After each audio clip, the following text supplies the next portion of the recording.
வேண்டும் என்று கை வணங்கி நின்றாரே.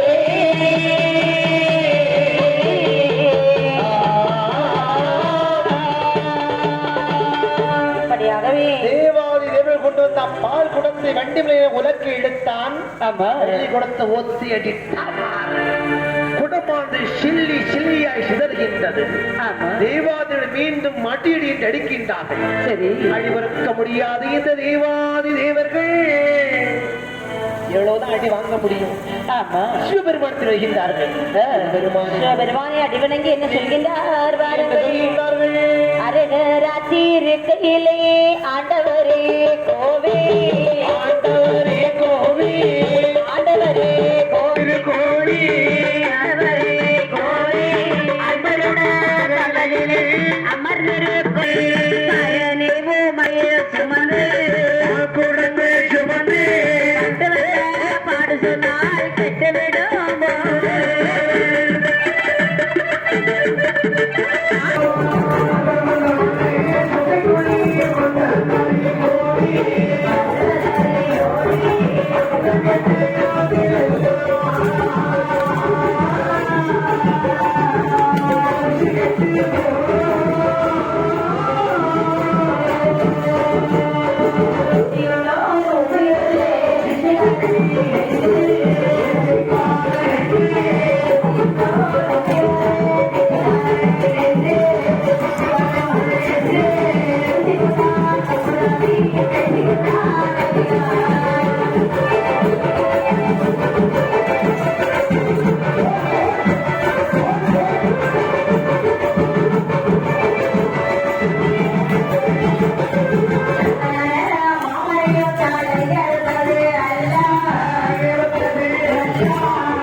அம்மாவுக்கு எவ்வளவுதான் கோழி வழி விட்டு கொடுத்தாலும் இந்த பொங்கல் வழிபாடு பொங்கல் நீங்க எல்லாரும் கொஞ்சம் பொங்கல் வழிபாடு தீய போட்டீங்கன்னா சீக்கிரம் பொங்கலையும் நம்மளும் தவிர்த்து போயிருக்காங்க. அதனால மந்திரிக்கு இந்த பெண்கள் பொங்கலை வழிபட்ட அங்கே தீ போட்டீங்கன்னா அவங்க அடுத்து சந்தோஷமாக உங்களுக்கு சந்தோஷமாக இந்த திருமணம் வந்து பாதுகாக்க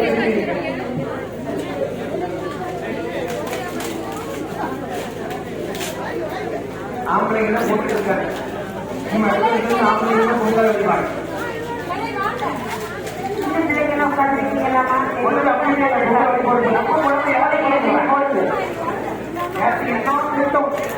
வழிபாட்டுல 38 வருஷத்துக்கு முன்னாடி அது நீங்கதான் பார்த்து ஞாபகம்.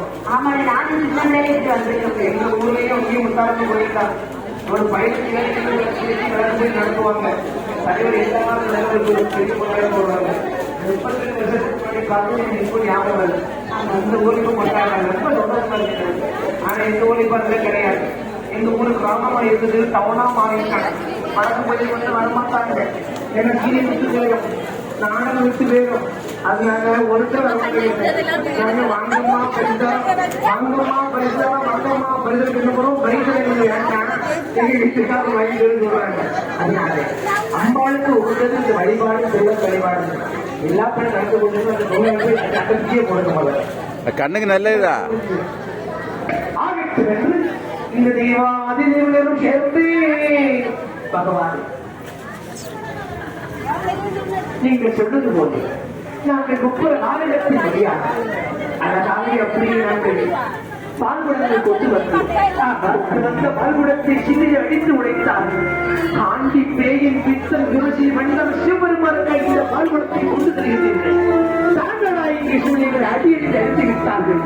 உங்களையும் சரி, நீங்கள் சென்று அமர்ந்து கொள்ளுங்க, நான் பார்த்துக் கொள்கிறேன் என்று சிவபெருமான் என்ன சொல்லியிருந்தார் பாருங்கள். கையமர்த்திவிட்டு பார்வதியை வரவழைக்கின்றார்கள். சரி, அப்ப பார்வதி இப்பொழுது என்ன செய்யலாம் என்று கேட்க உடனே பார்வதியானவள் அழகாகவே சொல்கின்றார் சிவபெருமானுக்கு என்ன சொல்கிறார் பாருங்கள். இல்லாத வேருக்கு கொடுத்தவர் அறிவே இல்லாத வீர்களுக்கு கொடுத்தவர் ஆறுவே வாரிகளை தட்டி வைக்க மாதிரி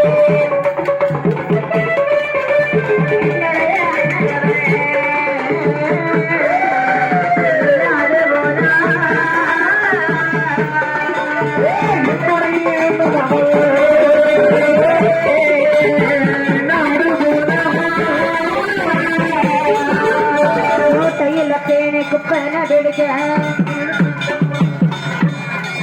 கொட்டையில கிளி குப்பன பிடிக்க